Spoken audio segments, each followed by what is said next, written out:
We've all watched it unfold.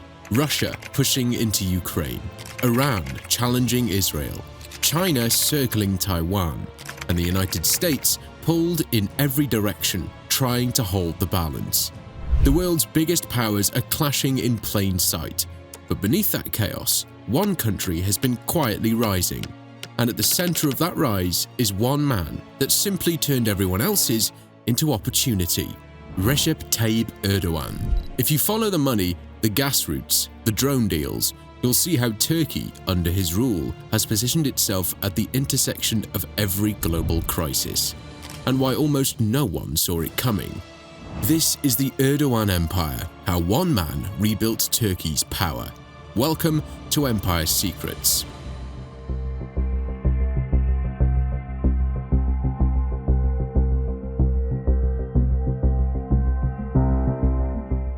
It happened in silence, across energy corridors, secret meetings, and conflict zones that never made the front page. As the war in Ukraine dragged on, diplomacy became theatre, and everyone was fighting for a seat in the front row. But amid the noise, there was only one man who could call both Zelensky and Putin and expect an answer, not because of force, but because he controlled the routes, the airspace, and the grain. Here's the thing, Recep Tayyip Erdoğan had positioned Turkey as the irreplaceable middleman in a war that neither side could fully win or afford to lose. While Western powers sent weapons and Russia played gas games with Europe, Erdogan played both. In 2022, he approved drone sales to Ukraine, Bayraktar TB2s that became legendary in early battlefield footage. But in the same year, he refused to sanction Russia, ramped up trade, and kept the TurkStream pipeline flowing, delivering Russian gas through Turkish soil straight to Europe. And you see, this wasn't diplomacy. It was calculated positioning disguised as negotiation. Turkey wasn't choosing sides. It was becoming the side everyone had to choose. Let that sink in. In a world split between allies and adversaries, Erdogan built a third position, indispensable. And the timing wasn't accidental. As Europe struggled with inflation and energy shocks, Erdogan held meetings with NATO generals one day and BRICS leaders the next. While headlines debated whether the world was headed toward a new Cold War, Turkey was already doing business with both camps. This duality became Erdogan's signature strategy. He stopped trying to pick a side in the great power rivalry and instead became the broker of the rivalry itself. You have to admire the audacity. Under his rule, Turkey transformed from a NATO subordinate into a sovereign actor playing a different game, one rooted not in ideology but in transactional dominance. Energy drones, food corridors, naval choke points. He turned geopolitics into a supply chain and himself into the gatekeeper. And while other world leaders lost elections, approval ratings, or territories, he kept winning elections, sometimes controversially, always confidently. The world was watching the war, but Erdogan was watching the map, and he understood something most leaders didn't. If you control the routes, you don't need to control the outcome.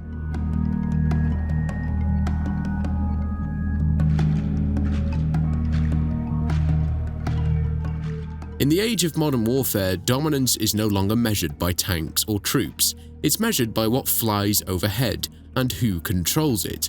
And Erdogan understood this before most Western analysts even recognized it. While global military powers were busy inflating billion-dollar F-35 programs and Cold War-era defense budgets, Turkey was quietly building one of the most agile, cost-effective drone industries on Earth. The crown jewel? The Bayraktar TB2, a compact, relatively inexpensive, unmanned combat drone that would go on to shape not just battlefields, but geopolitics. Behind the TB2 is Bayraktar Technologies, a private defense firm run by none other than Selçuk Bayraktar, Erdogan's own son-in-law. What began as a small engineering project turned into a national asset, and eventually a soft power weapon exported across the globe. By 2021, TB2s had already proven themselves in Syria, Libya, and Nagorno-Karabakh, decisively shifting conflicts in Turkey's favor.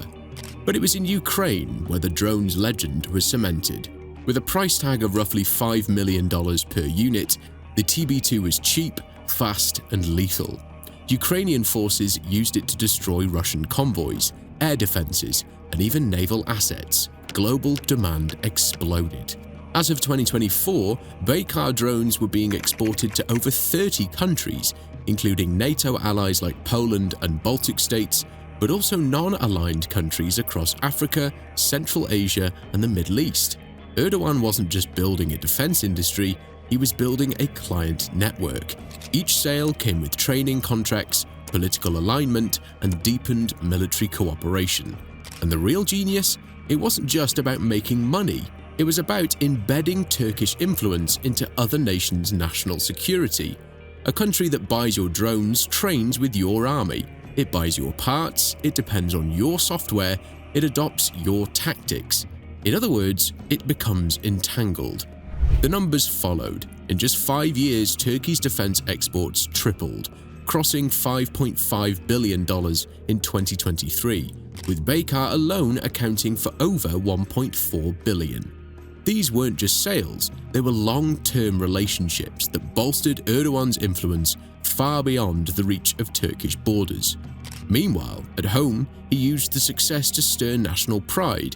In a country where economic inflation was eroding faith in the lira, the drone industry became a symbol of strength. His speeches shifted from promises of reform to visions of global power. Turkey, not as a follower of NATO, but as the vanguard of a new defense age. But the most important move came in 2023, when Erdogan proposed the Bayraktar Defense Zone, a massive manufacturing corridor meant to serve not only Turkish needs, but to fulfill drone orders for entire regions. Contracts were signed with countries as far apart as Qatar and Kyrgyzstan.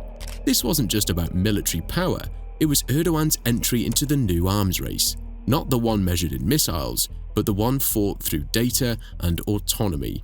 The US had Lockheed Martin, China had Wing Loon drones, now Turkey had Bayraktar, and with it, Erdogan had a weapon that traveled farther than any missile ever could: loyalty.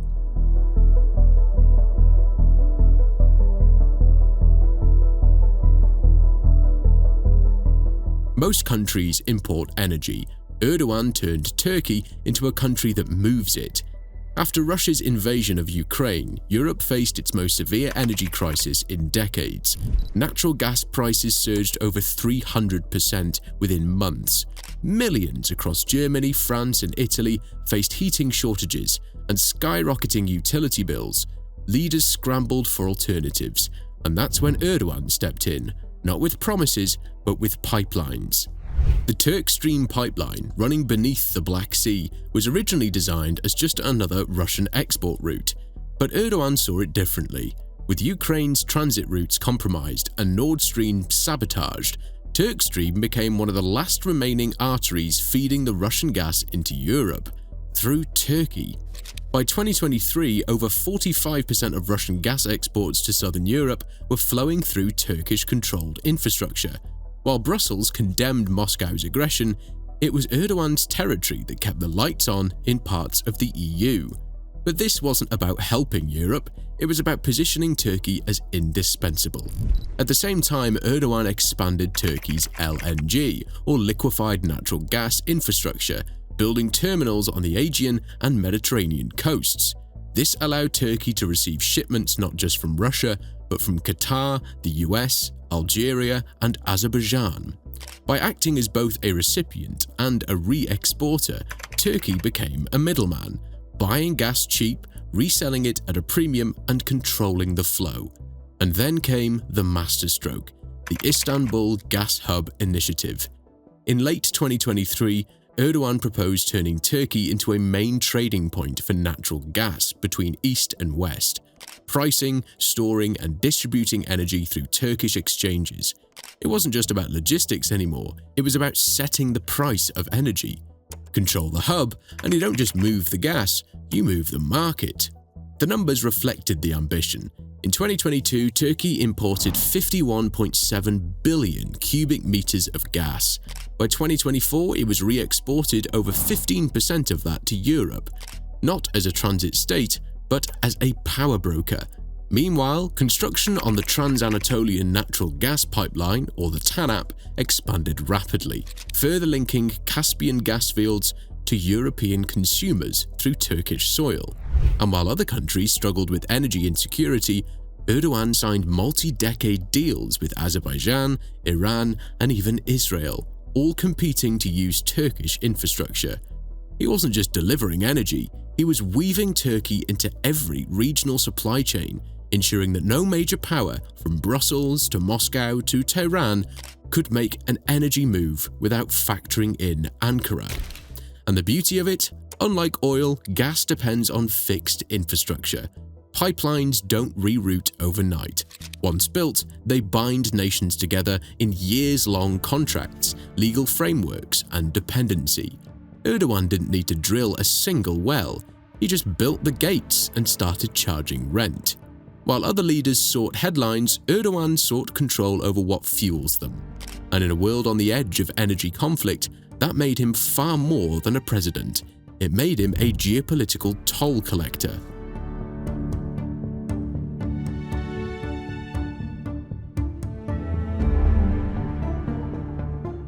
In the West, power is often measured by GDP, military size, or the length of your treaty portfolio.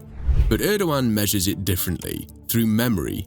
Not nostalgia, not sentiment, but strategy rooted in something most Western analysts still underestimate: history as infrastructure.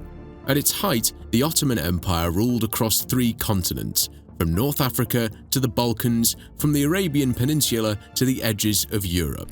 And while Western empires collapsed into corporations or got buried underneath their own weight, the Ottoman system left something far more durable: identity, woven into language, religion, and political memory. Now, Erdogan never promised to bring it back. He didn't have to. He just started acting like it never really left. By 2020, Turkish aid agencies, construction giants, and telecom firms had quietly moved into Somalia, Sudan, Libya, Niger, and Chad. And when you zoom out, a pattern forms. Wherever Turkey stepped in, the West had either pulled out or failed outright. He didn't send in tanks, he sent schools, mosques, port contracts, and drone packages, bundled with just enough debt forgiveness to make it all feel like a gift. This isn't foreign aid, it's influence dressed as friendship. In Somalia, Turkey runs the largest foreign military base and trains the country's elite forces. In Libya, Turkish drones and contractors reshaped the front lines.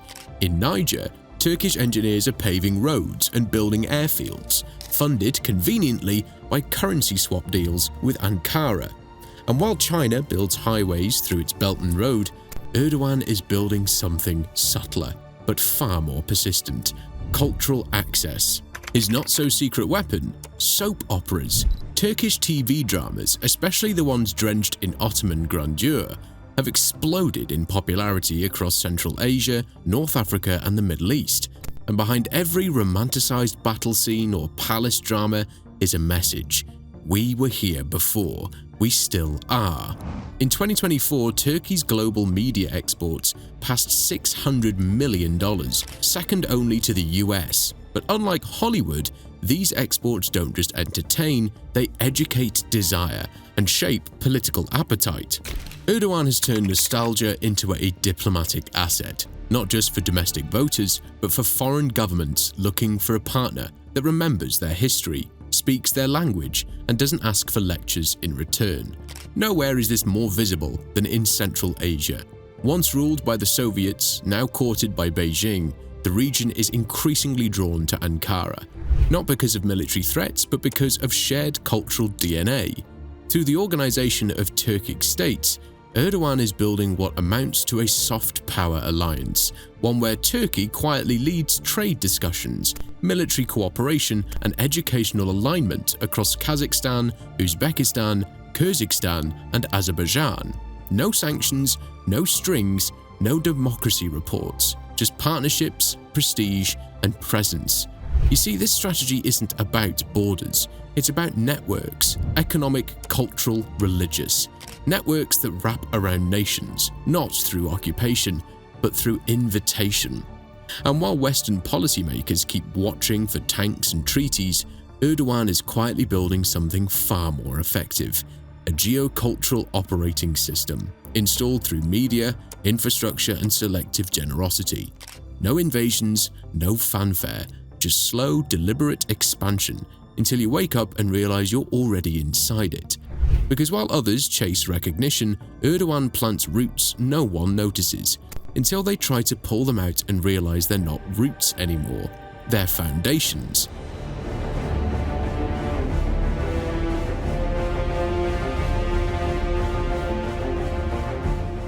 You used to know where Turkey stood. It was the dependable NATO partner, the polite bridge between East and West, always close enough to the West to be useful and far enough from the East to stay interesting.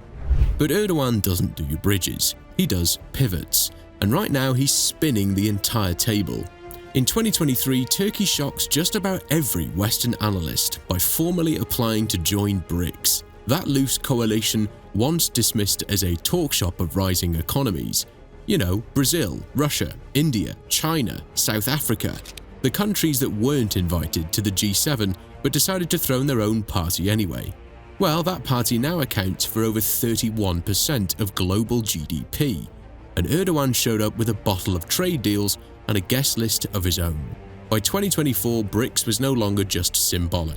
It was talking about launching a joint financial system and even a shared digital currency designed to cut out the US dollar. Most NATO nations rolled their eyes. Erdogan, he grabbed a seat at the meeting, shook hands with Beijing, and quietly expanded trade with India and Russia, all while sanctions were still being thrown around like confetti. This wasn't a betrayal, it was a hedge, a calculated insurance policy in case the Western system starts eating itself. Because, let's be honest, Western dominance isn't looking too stable these days. Inflation up, wars dragging on, political systems cracking. If the ship isn't sinking, it's definitely taking on water. And Erdogan didn't wait for the life jackets to be handed out. He built his own raft, in rubles, yuan, and quietly renegotiated trade flows. By 2025, over 56% of Turkey's trade was with BRICS or BRICS-adjacent economies. And the cherry on top, Turkish banks started bypassing SWIFT, opting for alternative payment systems that don't rely on Washington's approval. That's not just trade, that's fireproofing your economy before someone else lights the match. Meanwhile, Erdogan was playing a second game, infrastructure diplomacy. While Europe argued over rail gouges and port capacity, Turkey and China began laying steel through Central Asia with the Middle Corridor Initiative, a land route connecting Chinese goods to Europe via Anatolia, skipping Russian territory altogether. In short, Erdogan built himself into the supply chain and then stood there holding the clipboard. If you thought he'd stopped caring about NATO, think again. In 2024, while Sweden waited politely for NATO memberships, Erdogan stalled the process, not out of principle, but because he wanted a better deal. Arms contracts, defense cooperation, security guarantees. This wasn't a tantrum, it was a price tag. Western leaders saw a disruption. Erdogan saw a checkout counter. Because here's the unspoken rule. If you're essential, you don't have to say yes. You get paid to say maybe. This is Erdogan's strategy in one line. Not East, not West, just what's in it for us. And the world is catching on. The old rules said you had to pick a side. You were either a NATO loyalist or a BRICS defector. You traded in dollars or you lived in exile. Erdogan looked at that binary and said, why choose when I can charge both? He's not abandoning the West, he's simply writing a new set of terms, where Turkey doesn't follow anyone's rules, it rents them out. And now other countries are watching, because when you see someone winning without playing by the old script, you start wondering if the script was the problem all along.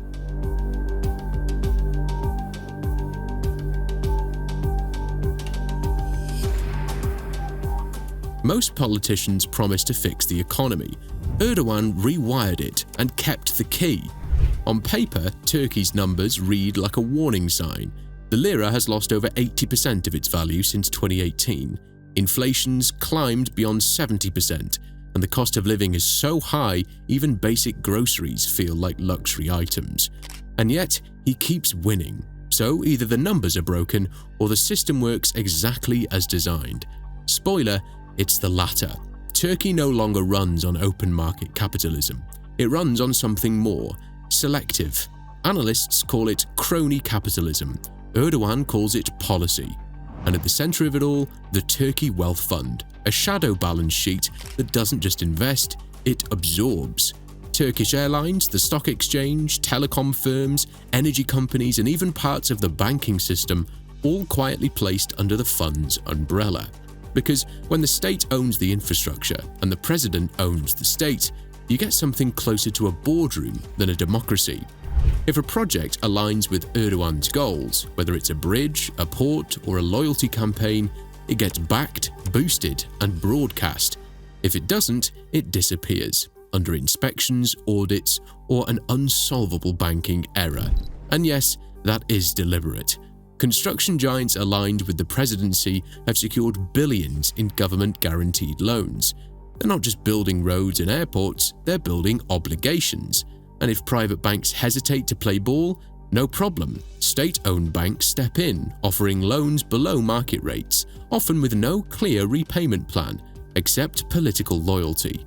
This isn't stimulus, it's patronage with a P&L sheet. In the meantime, the narrative is carefully managed. In 2023, 74% of all media ad revenue went to pro-government outlets. So when inflation bites, the TV says growth is accelerating. When the currency crashes, the headlines say strategic rebalancing. When critics speak up, they're not offering analysis, they're undermining national unity. It's not a media ecosystem, it's a megaphone with only one button: praise. And even the central bank hasn't been spared. When governors raise interest rates, they're replaced. When inflation surges, Erdogan doubles down, insisting against every economic principle on earth that lowering rates will fix it. Markets panic, investors pull out, but Erdogan, he calls it financial independence. Because when you control the story, logic is optional. You see, this system isn't built to make economists happy. It's built to keep the machine alive, long enough for Erdogan to control who gets paid, who gets silenced, and who gets left behind. Critics call it mismanagement, but that's assuming he's trying to manage something. And he's not. He's trying to survive, consolidate, and outlast.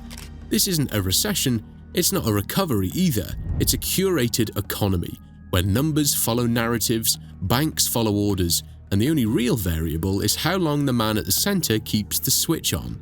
And right now, his finger hasn't moved.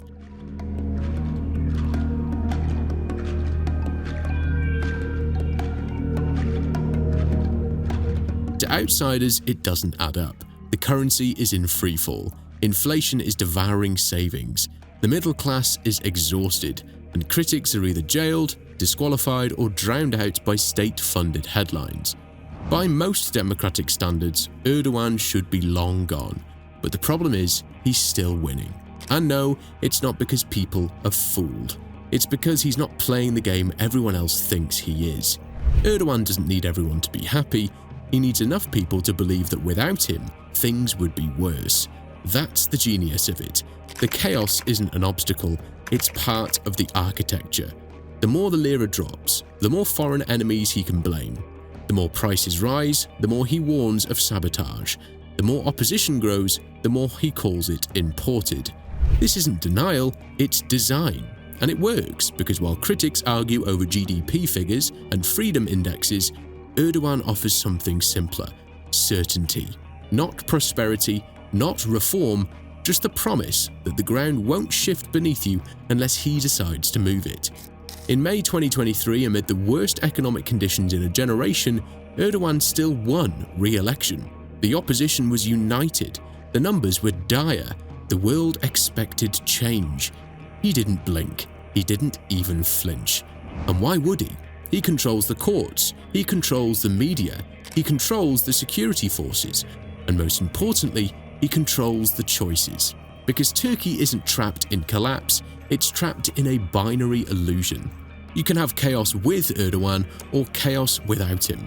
And when that's the menu, people stick with the devil they know. especially if he's still handing out contracts, building mega projects, and appearing on TV as the savior-in-chief. This is not a democracy in retreat, it's a survival system wrapped in democratic clothing. One where elections happen but the outcome rarely changes. One where opposition exists but never quite gets traction. One where things break but not enough to bring the house down. And as long as that balance holds, as long as things stay just unstable enough to be frightening, but just functional enough to be tolerable, he wins. Because the secret to Erdogan's longevity isn't popularity, it's the illusion of inevitability. And while the rest of the world debates whether Turkey's rising, falling or fading, Erdogan doesn't care. He already owns the stage. He didn't lead the richest country, he didn't command the biggest army, and he never had the unanimous support of his own people. But while others chased attention, Erdogan built something far more lasting: relevance. Through drones, gas, diplomacy, and disruption, he didn't just keep Turkey in the conversation, he made it a necessary part of the equation. And while superpowers argued, he rewrote the rules. While alliances fractured, he joined new ones. And while his own country trembled under inflation, censorship, and fatigue, he kept climbing. Because Erdogan never needed global approval. He just needed enough power to make the world ask, what does Turkey want? This isn't about whether you admire him, it's about whether you realize what he's built.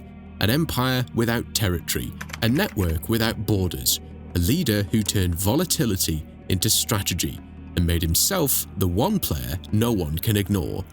You've just seen how one man turned chaos into strategy and built power by staying just quiet enough to be underestimated. So now ask yourself, if this is what Erdogan pulled off while the world was distracted, what else are we not paying attention to? Because power doesn't always come with explosions. Sometimes it comes with a pipeline, a contract, or a perfectly timed silence. And if you want to stay ahead of it, don't just scroll. Subscribe. This is where we unpack the games behind the headlines. Thanks for watching, guys. This was Empire Secrets. Your desire, your empire.